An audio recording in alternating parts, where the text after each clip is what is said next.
Assalamualaikum Rasulillah wa ala alihi wa sahbihi wa mawalah. Bapak-bapak, ibu-ibu yang dirahmati oleh Allah Subhanahu wa taala. Alhamdulillah kita bisa bertemu lagi di masjid yang kita sayangi ini, masjid yang kita cintai ini, Masjid Baitul Amal, rumah buat beramal. Bapak Ibu yang dirahmati oleh Allah Subhanahu wa taala, saya sejak awal sebenarnya sudah menyiapkan materi Ramadan bulan Quran, tapi sama Pak Giarto disuruh memperpanjang durasinya. Jadi biasanya cuma disuruh 15 menit sampai 20 menit, ini suruh 45 menit gitu. Makanya awalnya saya berdiri terus saya minta duduk aja lah daripada ngeblak gitu. Bapak Ibu yang dirahmati oleh Allah Subhanahu wa taala, maka tugas seorang penyampai, tugas seorang penyeramah adalah ketika menyampaikan materi lalu menguatkan iman dari jamaah gitu. Maka ketika kita mungkin sudah sering ya mendengar Al-Quran itu begini dan begitu disampaikan oleh para asatidz, para ustadz, para guru gitu kan. Maka saya mencoba untuk menyampaikan versi yang agak berbeda, yaitu Al-Quran itu bagaimana gitu, tapi menggunakan argumentasi dari Alkitab gitu. Ya sebenarnya materinya kalau semuanya ada 80 slide gitu. Artinya kalau itu satu slide-nya 1 menit ya berarti 80 menit, hampir berapa itu, 1,5 jam gitu. Tapi mungkin gak akan semua saya selesaikan. Beribun? Oh gak usah gitu, gak usah Pak, matur nuwun. Jadi intinya saya ingin menyampaikan bahwasanya apa yang hari ini kita pegang, apa yang hari ini kita yakini, apa yang hari ini kita pilih, apa yang hari ini kita ikuti, itu sebenarnya sudah dinubuatkan, sudah disampaikan oleh para nabi sebelumnya. Nah, menarik gitu. Kalau dulu saya di Masjid Taqwa itu menyampaikan Natalan tapi dari sisi Alkitabiah gitu. Nah sekarang kita ngomongkan nuzulul Quran tapi dari sisi Alkitabiah. Mudah-mudahan di sini belum nanti ya yang menyampaikan kayak gitu. Alhamdulillah. Nek udah ada ya wes. Nanti jenengan mungkin ya sudah tahu. Tapi nggak apa-apa. Kita mulai. Bismillah. Matur nuwun jazakallahu khair. Jadi Nabi Muhammad SAW ternyata nabi yang memang disindir, disitir, disebutkan di dalam Alkitabiah, Alkitab, Injil nih boleh. Nah, tapi sebelum sampai ke situ, kita pengen memberikan gambaran dikit gitu. Neng niki nanti jangan sampai jenengan bar pengajian niki terus seneng maca Injil, ampun nggih. Jadi maksudnya bukan jenengan suruh belajar Injil dah. Ini cuma buat meyakinkan jenengan. Jadi seumur-umur jenengan itu ngimani Islam niku, oh ternyata Islam sing tak cekel iki bener gitu. Karena nanti ada orang-orang yang dia itu dicoba dengan berbagai macam cobaan, entah sakit, entah duit, entah keluarga gitu kan. Ternyata dia pun menukar akidahnya. Naudzubillah. Belum lama itu di Sukoharjo, itu anak muda umur 19 tahun itu. Malam-malam Ramadan tanggal 23 atau 26 yang lalu gitu kan, Maret itu. Dia muter-muter itu. Muter-muter naik motor dia kayak kalau panjenengan tahu dunia perayaman niku, ayam nek mau bertelur kan memeti istilahnya. Ngerti ya, sing guyu ngerti, sing ra guyu ra ngerti. Atau kayak kucing mau beranak itu loh, nyari tempat itu. Akhirnya dia nemu tempat di barat di timurnya Kertekmojo itu ada Alfamart, terus di timurnya lagi ada kios-kios pinggir jalan tapi dari seng-seng itu ada yang kosong, masuk situ dia. Gantung diri. Umur 19 tahun, laki-laki gitu. Jadi masih muda gitu. Zaman dulu kan orang-orang yang kayak gitu kan orang-orang yang sudah putus asa mungkin karena sakit, karena utang gitu. Ini masih muda 19 tahun gitu. Masya Allah gitu. Naudzubillah gitu. Maka jangan sampai gitu. Artinya saya berharap ending dari pelajaran kita ini kita makin mantap dengan iman kita, makin mantap dengan akidah kita. Soal masalah hidup yang menerpa itu sudah jelas pasti ada. Karena yang namanya di dunia itu ya kalau nggak sedih seneng, kalau nggak lapar yo kenyang, kalau nggak sakit yo sembuh, kalau nggak bahagia yo sedih, gitu aja gitu. Tapi kalau pengen nggak ada masalah nanti di surga gitu. Ya jadi endingnya jangan sampai nanti jangan malah belajar Alkitab, jangan belajar Quran aja. Nah maka Alkitab itu yang pertama itu ada namanya Perjanjian Lama. Perjanjian Lama ini itu kitab yang turun sebelum Isa Al-Masih. Di situ ada Taurat, ada kemudian Zabur. Taurat pada Nabi Musa, Zabur pada Nabi sinten? Daud. Nah, ini kalau ngecek pelajaran SD mbiyen. Nah, baru kemudian di dalamnya ada perjanjian baru. Nah, perjanjian baru inilah yang kemudian diklaim turun kepada Nabi Isa alaihi salam. Bapak Ibu yang dirahmati oleh Allah Subhanahu wa taala. Nah, kabar tentang kedatangan Nabi Muhammad SAW itu sudah ada sejak di perjanjian lama. Jadi sejak Musa alaihissalam ada sudah ngabarkan gitu. Dan nanti pas Isa ada juga ngabarkan gitu loh. Nah, sehingga kabar itu kemudian dirangkum oleh sejumlah orang-orang Yahudi yang kemudian mereka berpindah dari negerinya yaitu Palestina dan sekitarnya menuju Madinah. Mereka kemudian di sana ada 3 suku besar. Suku Bani Quraidah, kemudian Bani Nadir, satu lagi Bani Qainuqa. Nunggoni nabi itu. Nunggoni nabi itu. Nah, di dalam Al-Qur'an dikatakan wa idz qala Isa ibnu Maryam ya bani Israila inni rasulullah ilaikum musaddiqan lima baina yadayya wa musaddiqan bi rasulil ya'ti min ba'di ismu Ahmad. Wahai Bani Israel, aku itu nabi buat kamu.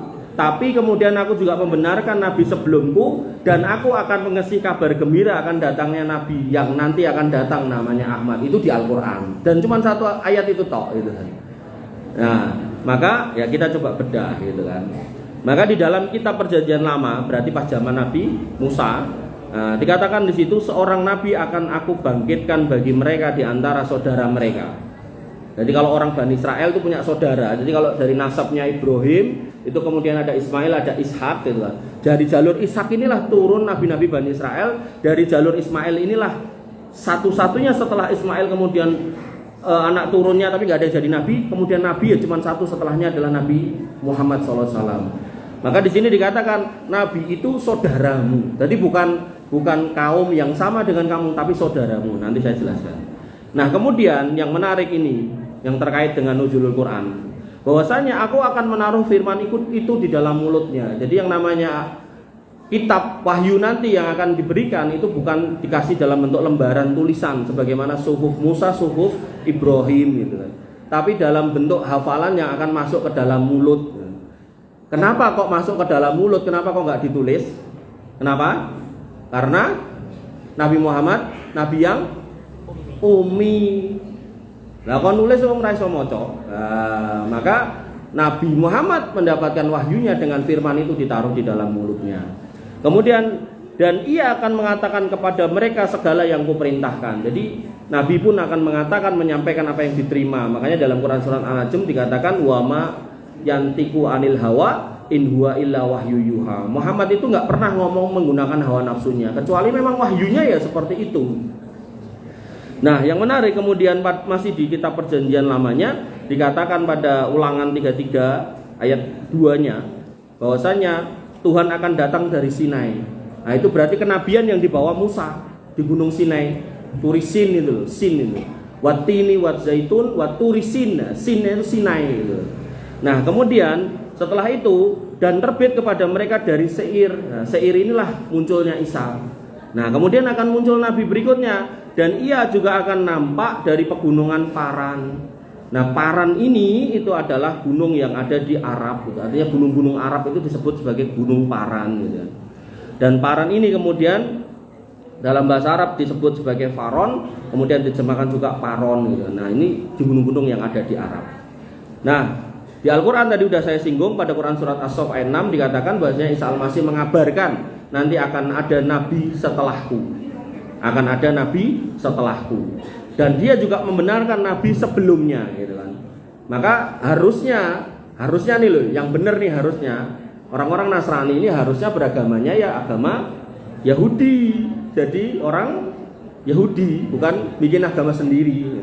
Karena nanti dalam ayat yang lain dikatakan Isa itu mengatakan saya tidak datang untuk menghapus satu titik pun hukum Taurat.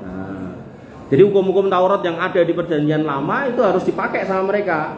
Makanya kalau kita temukan hukum Taurat itu di dalamnya suruh sunat, di perjanjian lama baru nggak ada sunat. Kenapa? Ya karena Isa nggak akan nyuruh sunat karena sunat itu diambil dari hukum yang lama yang akan dipakai gitu loh. Tapi orang Kristen hari ini ketika kita tanya kamu kok nggak sunat, katanya lah di perjanjian baru nggak ada. Itu kan cuma kerjaan orang Yahudi gitu kan. Padahal nabinya mengatakan saya tidak datang untuk menghapus satu titik pun hukum Taurat. Nah, pun pokoknya bengi-bengi mumet pokoknya. Bapak Ibu yang dirahmati oleh Allah Subhanahu wa taala. Lalu kemudian dalam Injil Yohanes, berarti ini perjanjian baru. Nah, berarti Isa yang ngomong. Nah, dikatakan pada Yohanes 14 bahwasanya jikalau aku masih mengasihi kamu dan turutlah segala hukum, dan aku akan meminta kepada Bapa, maka ia akan mengaruniakan kepada kamu penolong yang lain. Jadi Isa pun mengatakan akan ada loh penolong yang lain. Nah, kemudian pada Yohanes 15-nya juga dikatakan, dan dia adalah roh kebenaran yang akan keluar dari Bapa dan akan mempersaksikan tentang aku. Jadi Nabi hari ini yang kemudian menjelaskan siapa Isa, siapa Bunda Maryam gitu kan, itu siapa gitu kan, dijelaskan dengan baik. Orang Yahudi kok ditanya Isa ki sapa? Isa ki wong Yahudi tapi ngaku-ngaku nabi. Akhirnya dihukum mati karo wong Romawi. Gitu jawaban mereka. Makanya jenengan lihat di berita yang viral berapa bulan yang lalu itu kan, orang-orang Nasrani bawa salib digendong metu saka gereja, papasan karo wong Yahudi malah didoni gitu kan. Karena menurut mereka orang-orang Nasrani ini dari kacamata Yahudi mereka mengikuti seorang pendusta yang namanya Isa. Bahkan Bunda Maryam pun dikatakan bahwasanya dia ini seorang pezina yang melahirkan anak di luar nikah. Oh, begitu tuduhan mereka. Tapi Nabi Muhammad gak pernah ngajari umatnya seperti itu. Dia adalah perawan yang suci, yang mendapatkan bayi dari Allah Subhanahu wa taala tanpa ada proses pencampuran siapapun, dan kemudian lahir dengan istimewa, dan kemudian sejak kecil pun sudah bisa ngomong dengan segala macam pujiannya. Makanya di Al-Qur'an dikatakan wajihan fid dunya wal akhirah. Yang namanya Isa di mata orang-orang Islam itu mulia sejak dia lahir sampai nanti di akhirat, gak pernah dihina. Makanya kalau enek wong Islam menghina Isa Al-Masihnya ya, maka itu sebuah kesalahan yang besar. Karena berarti dia gak paham itu agamanya seperti apa. Nah, kembali ke sini. Yohanes 16-nya pun juga mengatakan bahwasanya aku harus pergi. Karena jikalau tidak pergi, maka penolong itu gak akan datang buat kamu. Jadi Isa pun mengatakan aku harus lunga loh. Nek aku ora lunga, sing kae ora bakal teko ya gitu. Ngoten. Wah, Pak Takmir iki wis menjabat takmir Baitul Amal 50 tahun. Kapan diganti? Mungkin nek pun sedo insyaallah diganti. Ngapunten le. Kan ngoten. Isa pun juga mengatakan begitu. Ora usah khawatir. Ning kowe justru khawatir nek itu pembawa kebenaran datang kamu enggak ngikuti. Ya itu loh. Pesannya di situ makanya dibahasakan sebagai roh kebenaran. Oh. Kemudian yang menarik, nama Nabi Muhammad pun sebenarnya disebut dengan istilah Muhammad.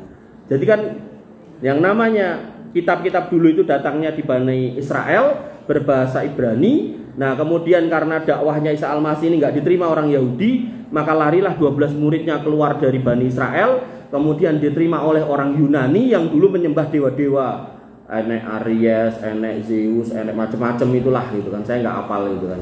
Nah, zaman kecil dulu ada film apa? Sensaya itulah itu naik-naik ke apa namanya? Ke kuil-kuilnya lah itu dewa-dewane, enek dewa Apollo, Apollo terus jadi wafer itu.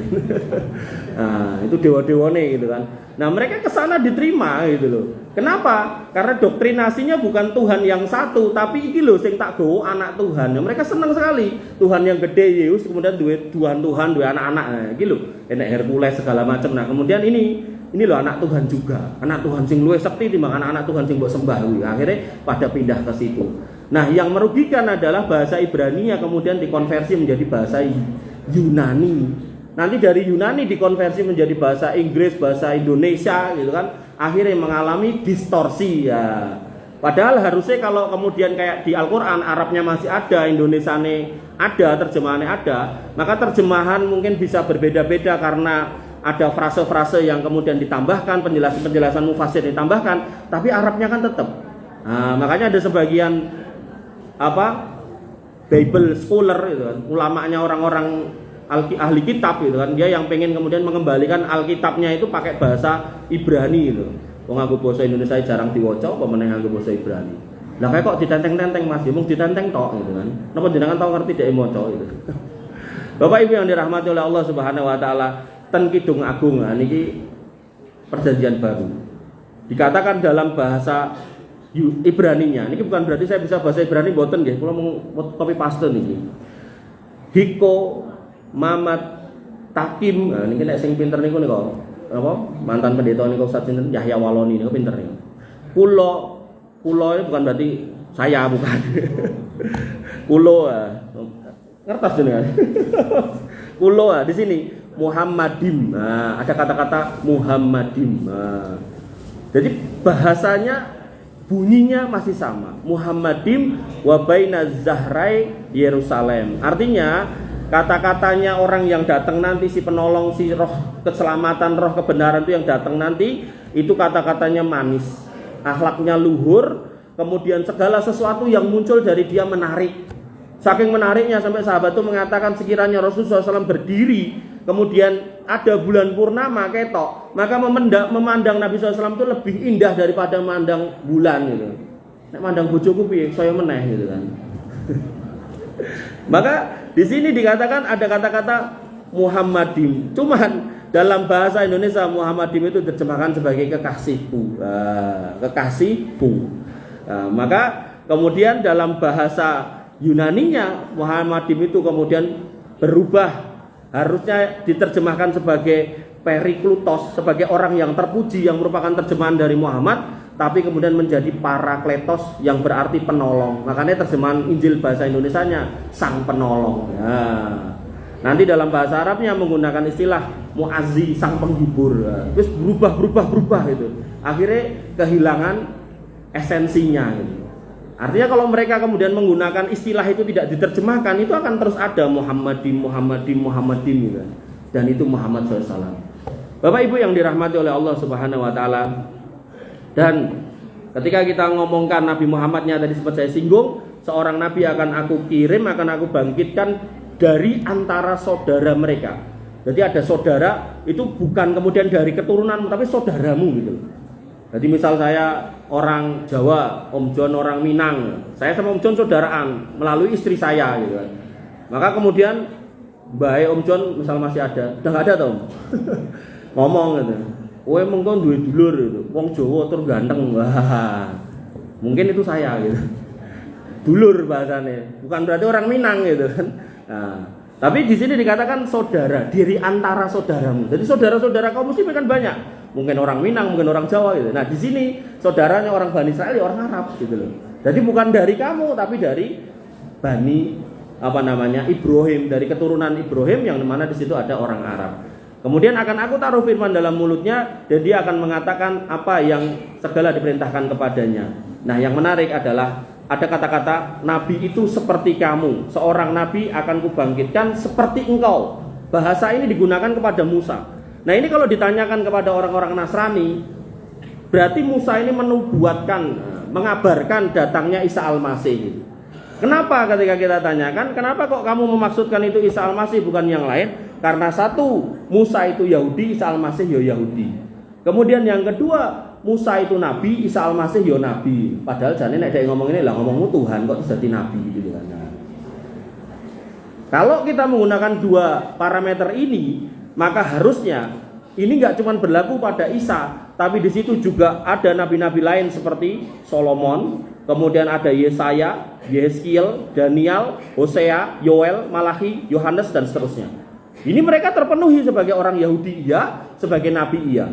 Jadi nabi sing ndi sing kok maksud. Nah, maka ketika kita mau jujur yang namanya nubuat itu tidak mengabarkan semuanya. Karena para nabi itu menurut Nabi Muhammad SAW itu jumlahnya 125.000. Rasul itu 313. Lah sing ndi sing dinubuatkan? Kan nggak mungkin satu kata sang penolong, sang pembawa kebenaran itu kemudian jut kabeh, itu kan nggak mungkin, mesti satu. Karena bahasanya dia yang akan membimbing kamu ke dalam jalan selamat. Jadi apa yang dibawa itu yang kemudian akan menjadi finalisasi kebenaran. Nah, itu yang akan kemudian abadi sampai akhir zaman kan gitu. Nah, maka ketika kita menggunakan parameter yang lain, maka ada sekitar 6 parameter yang menunjukkan bahwasanya nabi yang seperti Musa itu bukan nabi-nabi Bani Israel. Yang pertama, bahwasanya ketika dikatakan nabi itu lebih mirip dengan Musa, maka ini lebih cocok Nabi Muhammad karena apa? Satu, Nabi Muhammad dan Nabi Musa sama-sama punya bapak dan ibu. Sedangkan Nabi Isa enggak punya bapak, neng punya ibu. Berarti kan beda dari sisi kenasaban, gitu. Satu parameter udah berbeda. Padahal bahasa ayatnya Nabi itu seperti kamu. Kemudian yang kedua, parameter kedua, Nabi Musa menikah dengan putri dari Nabi sinten? Mungkin dikasih hadiah sama Pak Sugiarto. Su'aib. Mungkin hadiah nyuwun Pak Sugiarto. Nabi Su'aib. Nah, Nabi Isa enggak nikah. Nabi Muhammad menikah, bahkan istrinya dari riwayat mengatakan 9, ada riwayat mengatakan 11 gitu kan. Nah, sehingga perkataan bahasanya Nabi yang akan datang ini seperti engkau wahai Musa lebih cocok kepada Nabi Muhammad daripada kepada Nabi Isa. Karena Nabi Isa tidak menikah, belum sempat nikah, diangkat ke langit. Kemudian nanti orang Kristen ngomong, loh dia bukannya nikah sama Maria Magdalena gitu kan. Nah itu juga nggak ada dasarnya gitu kan. Dari sebelah mana, cuman berdasarkan gambar tok, gambar pada jamuan kudus itu tok. Nabi Isa bersandar pada Maria Magdalena, ngomongnya itu bojone gitu. Wallah alam saya nggak tahu, saya nggak beri sopo gitu. Kemudian yang ketiga, Nabi Musa meninggal dikubur. Nabi Muhammad meninggal dikubur. Nabi Isa diangkat di langit. Parameter yang ketiga pun ini menunjukkan bahwasanya nubuat itu lebih terpenuhi kepada Nabi Muhammad, bukan kepada Nabi Isa. Niki nembe 3. Padahal orang-orang Nasrani mengatakan nubuatnya ada 2. Dari 2 aja sudah kebantah 1, sudah patah 1, tinggal 1 gitu kan. Nah, sedangkan kita sudah nyampaikan 3 dan 3-tiganya terpenuhi dan nggak ada bantahan. Kan betul kan? Nabi Isa nggak meninggal, nggak ada kuburannya. Beliau alaihi salam kan naik ke langit. Wa masolabuhu wa makotaluhu walakin subbihalahu. Beliau nggak pernah disalib, nggak pernah dibunuh gitu. Tapi kami serupakan gitu. Dan kami naikkan. Nanti menjelang kiamat kami turunkan untuk menyelesaikan urusan yang belum selesai, yaitu mengatakan kepada orang-orang yang menyembahnya, nek aku dudu Tuhanmu. Beliau ke jalan yang benar. Salib-salib dipatahkan, babi-babi disembelih, kemudian orang-orang Yahudi diluruskan, Dajjal pun kemudian dibunuh oleh beliau alaihissalam gitu. Bapak-bapak dan ibu-ibu yang dirahmati oleh Allah Subhanahu wa taala, nubuat yang keempat. Nabi Muhammad SAW itu serupa dengan Nabi Musa karena Nabi Musa dikenal oleh orang Yahudi sebagai raja mereka. Makanya nabi yang ditunggu oleh orang Yahudi itu nabi yang perkasa kayak Musa, yang kalau jotos orang bisa mati, yang siap mimpin perang gitu kan. Ternyata yang datang nabi yang biasa-biasa aja secara fisik, gak kuat, gak seneng gelut, senenge meracik obat, senenge ngobati, senenge mau menyampaikan kata-kata yang indah gitu. Pokoknya wong sing alusan lah gitu. Sedangkan sing diimpeke wong Yahudi, karena Yahudi itu dicengkram sama bangsa-bangsa pada zaman itu, pengennya yang datang tuh kayak Musa menyelamatkan mereka dari Fir'aun. Maka yang datang tuh harusnya kayak Musa yang menyelamatkan mereka dari Romawi pada zaman itu gitu. Ternyata yang datang Isa. Makanya Isa itu kemudian dihasut orang-orang Yahudi untuk kemudian ditangkap, kemudian disalib. Jadi penyalipan itu sebenarnya sebuah hukuman yang paling hina di muka bumi pada zaman itu. Jadi kalau bahasa hukumnya sekarang itu extraordinary crime gitu. Jadi tingkat kejahatan yang luar biasa gitu. Wis ora umum pokoknya. Nah, makanya saya lucu itu kalau kemudian Amerika orang Nasrani kemudian membela Yahudi mati-matian, lucu. Tuhanmu sing mari kesalib wong Yahudi kok mbok bela gitu. Aneh gitu loh. Nah, tapi ya sudahlah, mereka senang yang aneh-aneh biarin aja. Nah, jadi Nabi Musa itu rajanya orang Yahudi. Dan jenengan tahu sendiri bagaimana sirah Nabi Muhammad SAW. Beliau memimpin setiap perang dan hampir gak pernah absen. Beliau jagoan di medan laga. Beliau juga orang yang paling lembut. Beliau orang yang paling halus, paling bertakwa, paling sayang sama istrinya. Tapi kalau ada musuh yang menerjang, beliau gak pernah lari mundur. Ini menunjukkan beliau ini rajanya manusia pada zaman itu. Jadi beliau yo seorang nabi, seorang kepala keluarga, pemimpin negara, panglima perang. Napa meneh jabatan sing kudu dilebokke niki? Anggota dewan mboten enten Mas niku. Jadi beliau ini rajanya waktu itu gitu loh. Maka Musa lebih cocok sama Nabi Muhammad SAW dan memenuhi nubuat itu daripada Isa Al-Masih. Wong Isa Al-Masih itu pengen ngerangkul wong Yahudi cuman kecekel wong 12 niku gitu kan. Niku ketambahan wong Samaria meh melu gitu kan. Saya ikut, kata dia, aku diutus tidak untuk domba-domba tersesat kecuali dari Israel. Coba. Jadi wong Samaria retok melu gitu. Jadi mulai nek wong Padang meh melu retok. Makanya nek wong Padang kok terus melu-melu gitu kan aneh gitu. Wong Samaria pada saat itu yang ketemu ekon lunga kok. Saiki wong Padang kok terus jadi melu. Masya Allah gitu. Nah. Bapak Ibu yang dirahmati oleh Allah Subhanahu wa taala. Kemudian yang kelima, keduanya diterima sebagai nabi oleh orang-orang pada zamannya, dan beliau, dua orang ini, Musa dan Muhammad SAW, hidup di tengah umatnya. Tapi Yesus, sebagaimana yang saya sebutkan tadi, malah terusir dan pergi dalam kondisi terhina gitu kan. Bahkan disalib, walaupun Allah kemudian selamatkan. Sehingga dalam poin yang kelima ini, Musa lebih cocok dengan Muhammad SAW. Kemudian terakhir yang keenam, keduanya membawa hukum yang baru. Hukum yang baru. Orang Yahudi kok ditanya, kitabmu apa? Taurat. Nah itu hukum dia. Maka orang-orang Yahudi ini harusnya ngikut Isa Al-Masih, berpindah kepada Injil. Tapi Injil pun dikatakan oleh Isa Al-Masih bahwasanya aku tidak datang untuk merubah Taurat, bahkan satu titik pun enggak gitu loh. Makanya ketika kita katakan ngopo kowe ra sunat, maka orang Nasrani akan mengatakan itu enaknya perjanjian lama. Loh, dia salah ngomong gitu. Kenapa? Karena hukum-hukum perjanjian lama harusnya dipakai gitu loh. Makanya di perjanjian baru enggak ada itu perintah sunat, termasuk perintah kerudungan ada di situ, termasuk perintah nggak boleh makan babi juga ada di situ, larangan makan babi juga ada di situ. Makanya wong Nasrani sekarang rajin makan babi karena merasa di perjanjian baru nggak ada, padahal larangannya di perjanjian lama. Gitu. Makanya kok enek wong Islam ya melu-melu makan babi lah, mbuh melu-melu sapa ya. Mereka sampai punya slogan ini saya sampaikan di At-Taqwa ini. Semua yang berkaki 4 kami makan kecuali meja gitu. Semua yang tenggelam di air kami makan juga kecuali kapal selam gitu. Nah, maka alhamdulillah kita ada di tempat yang benar, di atas kitab yang benar.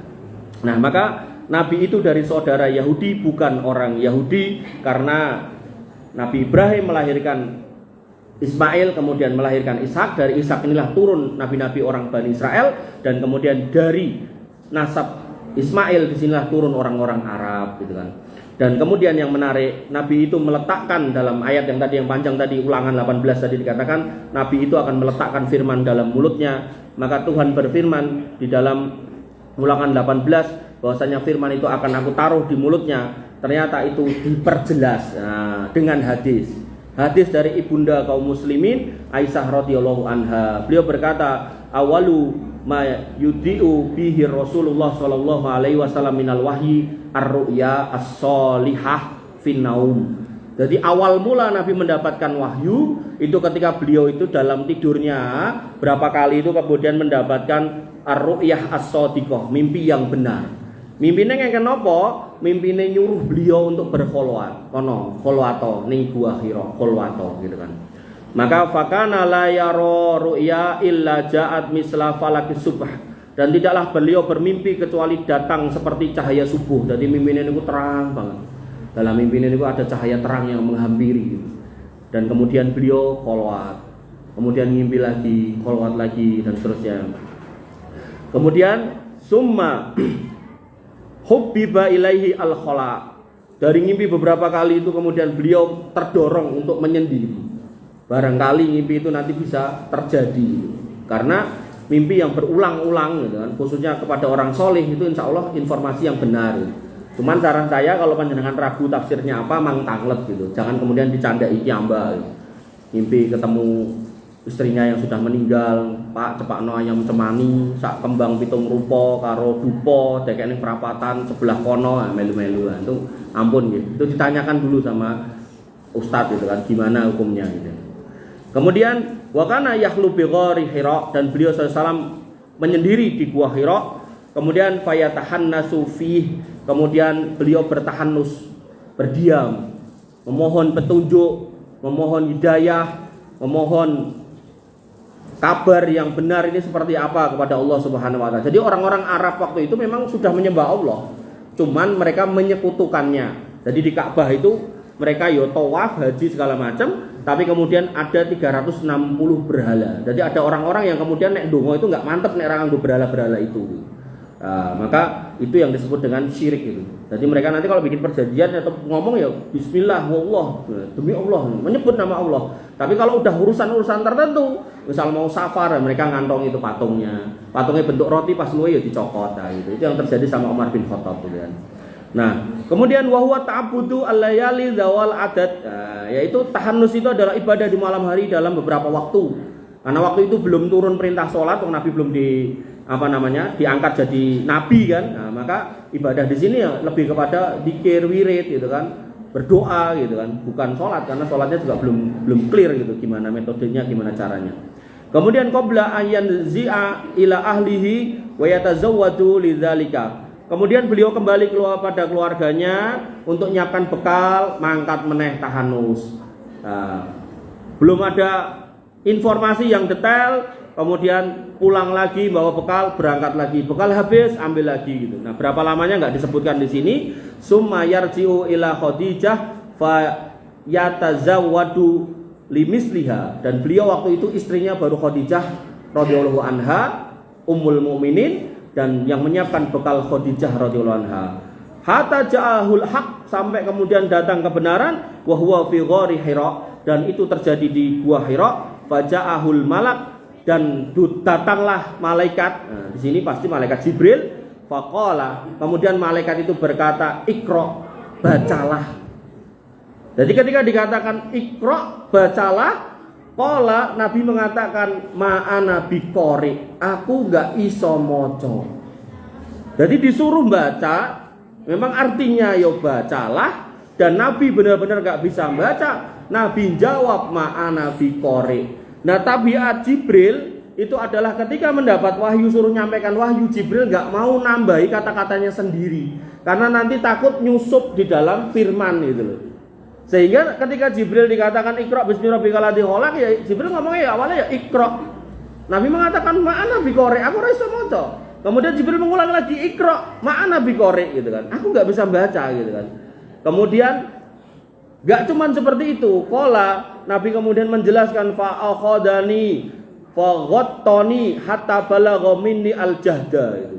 Jadi Jibril itu gak cuman ngomong bacalah, tapi dia megang saya, merekep saya dengan kuat gitu kan.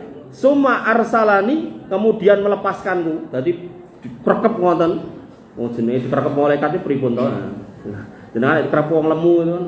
Wah, kampek banget. Pokoknya nanti muni krek ya. Nah, diculke gitu kan. Iqra gitu kan. Jawab meneh, ma'ana biqori, cekel meneh, cedhaki meneh, rekep meneh gitu kan. Kemudian diculke meneh, Iqra gitu. Baleni meneh. Karena Jibril enggak mau nambahi satu huruf pun dari firman. Nah, ini hati-hati. Nah, jadi nanti ada kaum muslimin yang kemudian enggak percaya kalau Quran itu kalamullah. Ya, menurut dia Quran itu ada yang salah gitu kan, harus direvisi gitu kan. Padune meh dodolan Quran gitu kan. Maka itu yang harus kita kritisi. Nah, maka fa'aqadani faghattani as-salis sampai ketiga, summa arsalani, kemudian dilepaskan. Faqala, kemudian Jibril mengatakan Iqra bismi rabbikal ladzi khalaq. Nah, rodok dawa sekarang enggak cuma Iqra tok.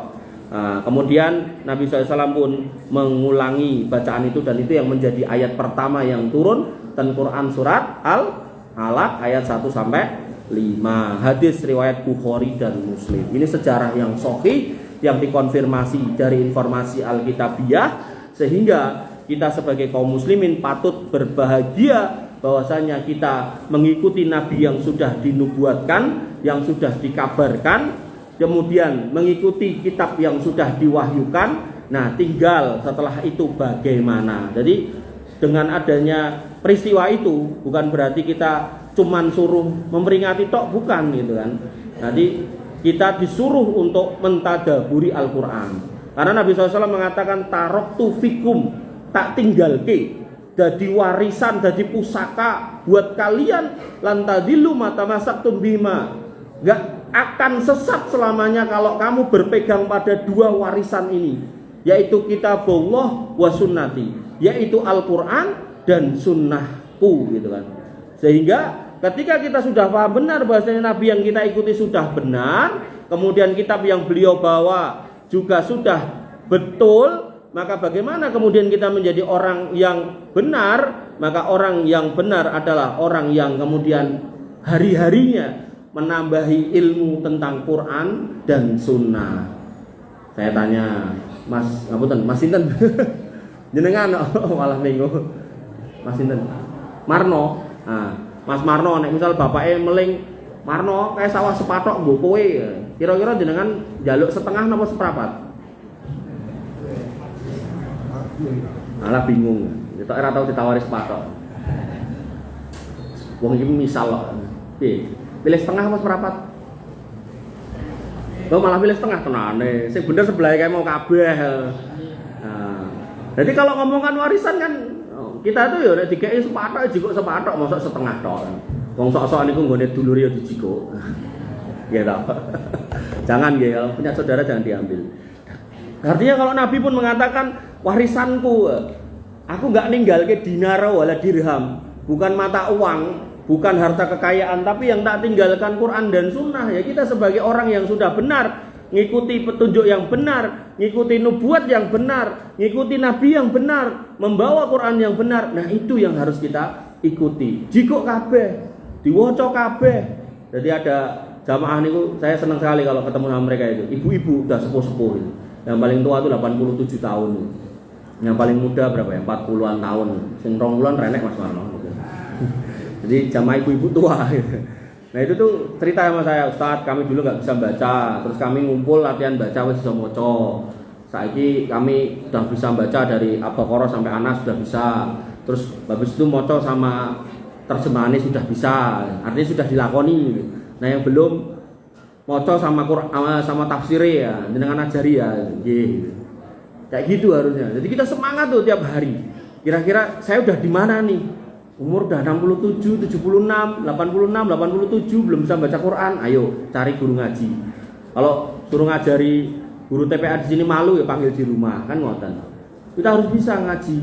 Ya, kemudian mentadaburi di dalamnya. Allah sampai mengatakan mengingatkan kepada kita tentang tadabur niku. Am ala qulubin afala yatadabbarunal Quran am ala qulubin aqfaluha. Kenapa kamu enggak mau mentadaburi Al-Qur'an? Apakah hatimu itu ada gemboknya, ada kunci yang menutup sehingga enggak mau baca Quran gitu. Jadi daripada membaca status atau statusnya kancane, statusnya kabeh, statusnya wong diceki gitu kan. Maka alangkah baiknya kalau kemudian kita baca Al-Qur'an. Kalau kemudian baca Quran juga sudah tadabbur Quran. Tadabbur Quran kemudian bingung ya cari gurunya yang ngajarkan tafsir Al-Qur'an gitu kan. Tapi enten Pak De kajiannya tafsir Quran belum ada, diadakan. Insya Allah nanti itu menjadi wasilah amal jariah buat panjenengan semua. Bapak Ibu yang dirahmati oleh Allah Subhanahu wa taala. Kemudian pada ayat yang lain Allah juga memerintahkan tadabbur, afala yatadabbarunal Qur'an walau kana min indi ghairillah lawajadu fihi ikhtilafan katsira. Ini terjadi. Jadi kalau saya baca beberapa kitab Injil itu terjadi. Di sini dikatakan apakah kamu enggak menghayati Quran, apakah kamu enggak mentadabburi Al-Qur'an? Nek kamu ragu Quran itu datang dari Allah, padahal sebenarnya datang dari Allah, maka kalau itu datang bukan dari Allah, kamu akan mendapati ikhtilafan katsira. Beda yang banyak. Jadi ada satu ayat itu di situ dikatakan kalau kemudian yang namanya Solomon itu istrinya 100. Nanti di ayat yang lain 1000. Kan ini selisihnya sudah 900. Oke banget gitu kan. Jadi nggak cuman beda, tapi lebih kepada kontradiktif, lebih ke situ gitu. Dan yang menarik dari sekian ribu ayat yang ada di dalam Alkitab itu nggak ada satupun ayat yang mengatakan sebagaimana di dalam Al-Quran ini anallah, aku loh Allah gitu. Fa'budni, sembahlah aku, nggak ada. Dalam Alkitab itu nggak ada. Makanya yang terjadi itu adalah interpretasi atas ayat yang diharapkan ke sana maksudnya atau maknanya, tapi sebenarnya nggak ke sana gitu. Jadi nggak ada satu ayat pun yang mengatakan aku loh Yesus itu Tuhan sembahan aku, nggak ada gitu. Maka benar-benar akidah kita itu di atas kebenaran, di atas al-haq. Tinggal bagaimana kita mendekatkan diri kepada Allah Subhanahu wa taala dengan Al-Qur'an itu, yaitu dengan cara mentadaburinya. Jadi setelah belajar membaca, kemudian syukur-syukur menghafalkan, kalau kemudian ngapunten mungkin sudah susah menghafalkan ya paling enggak mentadaburi. Dan mentadaburi enggak harus semua gitu. Para sahabat itu membaca 10, mentadaburi, paham lagi dihafal gitu. Makanya yang terbaik dari hufat Quran itu ya paham tafsirnya gitu kan. Agar kemudian mereka kemudian bisa menyerap itu loh, ngerti benar apa yang kemudian mereka hafal. Makanya kadang kalau kita makmuman sama hafid-hafid Quran itu kadang kita berharap pas ketemu ayat-ayat neraka itu mereka nangis itu. Tapi gas mawon gitu lah, karena mungkin juga nggak paham itu ayat neraka isinya siksa, bagaimana orang kafir niku dingkok-engkok ning neraka, mukanya diwolak-walik, diobong gitu kan. Nah itu kan kalau dia paham kan nangis gitu kan. Makmumnya ya nggak ngerti ya melu nangis gitu. Dan itu terjadi di Masjid Haram, bagaimana imamnya itu menangis melebihi nangisnya anak kecil yang balonnya kita ambil gitu. Sampai seperti itu. Maka imam-imam yang seperti itu kalau masih ada gitu kan, nah, maka Pak Takmir dan memiliki segera dikapling gitu kan, wapling gitu kan. Jadi suruh ngimami kalau perlu, biar kemudian hati-hati kita itu menjadi lembut karena dibacakan Al-Quran. Wa idza quri'al Qur'an fastami'u lahu ansitu, diperintahkan untuk mendengarkan. Kemudian wa idza tuliyat alaihim ayatu zadatu imana, nambah iman. Jadi begitu dengar Quran tuh nambah iman gitu kan. Bukan kemudian nek diwacake Quran berpeki wong turu. Bapak Ibu yang dirahmati oleh Allah Subhanahu wa taala, gua pilih itu yang bisa saya sampaikan pada malam hari ini. Intinya apa yang kita yakini hari ini, agama yang kita pegang, nabi yang kita ikuti, Quran yang kita imani, itu insya Allah sudah on the track di atas kebenaran. Tinggal kita istiqomah sampai mati. Qul rabbi Allah summastaqim. Katakan bahwasannya Rob kita itu Allah dan sisanya kita istiqomah. Istiqomah walaupun masalah menghimpit apapun, jangan pernah kemudian menggadaikan akidah hanya karena Indomie dan telurnya gitu kan. Jangan gitu kan. Naik mobil piye Mas? Ya jangan gitu kan. Karena yang terbaik tetap apa yang ada di sisi Allah Subhanahu wa taala, karena itu lebih baik dan lebih kekal gitu. Maka itu yang kita harapkan, itu yang kita tunggu. Nyun sewu, apalagi kita juga sudah berumur gitu kan. Maka Nabi mengingatkan umur kita tuh 60 sampai 70, maka kita istiqomah aja. Insya Allah cepat atau lambat gitu kan, kullu nafsin dha'iqatul maut, kita akan menemui mati. Dan yang terbaik dari semua itu adalah kita istiqomah hatta ya'tiyakal yakin, sampai keyakinan itu benar-benar menjemput kita, yaitu maut. Maka kurang lebihnya saya mohon maaf. Aku lu qouli hada astaghfirullahaladzim li wa lakum wa li sairil mu'minina bin dzambihim innahu huwal ghafurur rahim. Assalamualaikum warahmatullahi wabarakatuh.